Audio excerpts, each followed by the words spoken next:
오늘은 가장 인지도가 높은 차돌박이 프랜차이즈 4곳에 대한 창업 비교 분석을 해보겠습니다.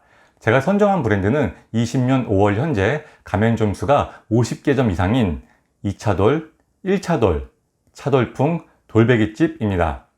차돌박이의 인기는 15년도에 돌베기집에서 시작됐는데요. 18년도에 2차돌이 돌풍을 일으키며 그 인기를 이어가고 있습니다. 4개 브랜드의 창업비용, 매출, 수익 등에 대한 분석과 함께 2차돌과 1차돌 사이의 민감한 문제에 대한 내용까지 준비해 봤습니다. 먼저 가맹점수 추이부터 보겠습니다.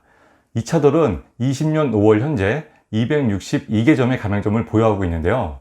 18년도보다 156개 점의 가맹점이 증가하며 압도적인 기세를 보여주고 있습니다. 1차돌과 차돌풍은 각각 77개 점과 70개 점으로 18년도 가맹점 수는 비슷한 수준이며 가맹점 증가 추이 역시 36개 점과 38개 점으로 비슷한 수준입니다. 돌베기집은 가맹점 수가 15년부터 3년간 증가하다가 18년도부터는 감소하여 현재 52개의 가맹점을 운영하고 있습니다. 다음은 폐점수 추이입니다. 2차돌, 1차돌, 차돌풍은 생긴 지 얼마 되지 않은 브랜드라서 폐점된 가맹점이 거의 없으며 돌베기집은 17년도에 8개 점, 18년도에 11개 점이 폐점됐습니다. 돌베기집의 현재 가맹점 수가 52개 점인 걸 감안한다면 다소 위태로워 보이는 폐점 추이입니다. 다음은 가맹점 월평균 매출입니다. 18년도를 보면 2차돌이 7,500만원대로 가장 높은 매출을 기록하고 있으며 1차돌은 4,700만원대로 매출이 가장 낮습니다. 이어서 차돌풍은 6천만원대 초반, 돌베기집은 5,500만원대입니다. 돌베기집은 15년도에 1억 원이 넘는 놀라운 평균 매출을 기록하기도 했는데 그 이후로 계속해서 떨어지고 있는 추이입니다. 다음은 가맹점 월평균 매출을 한 평당 매출로 환산해 봤습니다. 2차돌의 평당 매출은 229만원으로 1차돌이나 돌베기집보다 2배 이상 높으며 차돌풍은 158만원으로 2차돌의 뒤를 따르고 있습니다. 가맹점당 매출도 2차돌이 가장 높았지만 평당 매출로 환산해 보니까 2차돌의 우위가 더욱 명확하게 보입니다. 다음은 창업비용입니다. 2차돌은 기세가 가장 좋은 브랜드답게 창업비용도 30평 기준 1억 4천만원대로 가장 높습니다. 2차돌은 매장 위치를 A급 위주로 오픈해 주기 때문에 권리금, 보증금도 다른 브랜드보다 많이 들어갈 가능성이 높습니다. 1차돌의 창업비용은 20평 기준 5천만원대로 매우 낮은데요. 홈페이지를 보면 가맹비, 교육비 등 총 1,400만원의 비용을 면제해 준다고 공지되어 있습니다. 기준 평수도 고깃집 치고는 꽤 작은 20평으로 잡아놓는 등 창업비용에서 확실한 우위를 점하겠다는 노력의 흔적을 볼 수 있습니다. 차돌풍은 25평 기준 1억 초반대, 돌베기집은 35평 기준 1억 4천만원대지만 같은 평수로 환산한다면 두 브랜드의 비용은 비슷한 수준입니다. 지금 보이는 비용에서 냉난방기 같은 별도 비용과 권리금, 보증금을 넣게 되면 최소 7천만원에서 1억 5천만원 이상의 추가 비용이 예상됩니다. 다음은 예상 수익입니다. 월 매출은 4개 브랜드의 18년도 가맹점 월평균 매출인 5,900만원일 때와 평균보다 30% 높은 7,700만원일 때를 가정해서 계산해 봤습니다. 차돌박이 브랜드의 재료비 비중은 대체적으로 38%에서 42% 사이로 보시면 됩니다. 로열티까지 포함한 비중이며 저는 보수적으로 42%로 잡았습니다.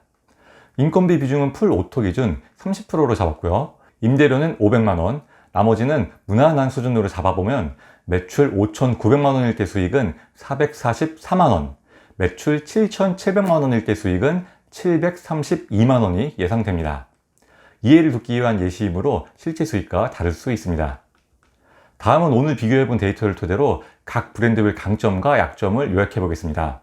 2차돌은 가맹점 증가수, 매장당 매출, 평당 매출 등 전체적인 수치에서 압도적인 모습을 보여주고 있습니다. 명실상부한 차돌박이 전문점 최강의 브랜드라고 할 수 있을 것 같습니다. 다만 창업비용은 4개 브랜드 중에 가장 비쌉니다. 1차돌은 매출이 다른 브랜드에 비해 낮은 편인데요. 사실 4,700만원대의 매장당 매출도 결코 낮은 것은 아닙니다. 오히려 2차돌이나 차돌풍이 아주 높은 매출이라고 보는 게 맞을 것 같습니다. 게다가 창업비용은 다른 브랜드에 비해 현저히 낮기 때문에 거기에 매력을 느끼는 분들이 꾸준히 관심을 보이는 브랜드입니다. 2차돌과 1차돌에 대해 조금 더 말씀드리면 두 브랜드는 18년도에 소송을 진행한 적이 있습니다. 2차돌의 주장에 따르면 1차돌이 이차돌의 상표와 인테리어, 메뉴를 모방했다고 하는데요. 당시 판결은 1차돌이 상표는 그대로 사용할 수 있으나 2차돌과 유사한 메뉴와 인테리어는 사용하면 안 된다는 판결이 나왔습니다. 이를 두고 양측은 서로 자신이 승소했다며 다른 주장을 펼치기도 했는데요.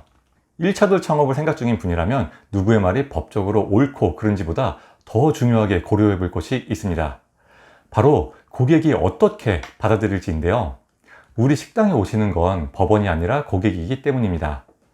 차돌박이 전문점은 아직 성장하고 있는 업종이지만 이 인기가 지속될 거라고 장담할 순 없습니다.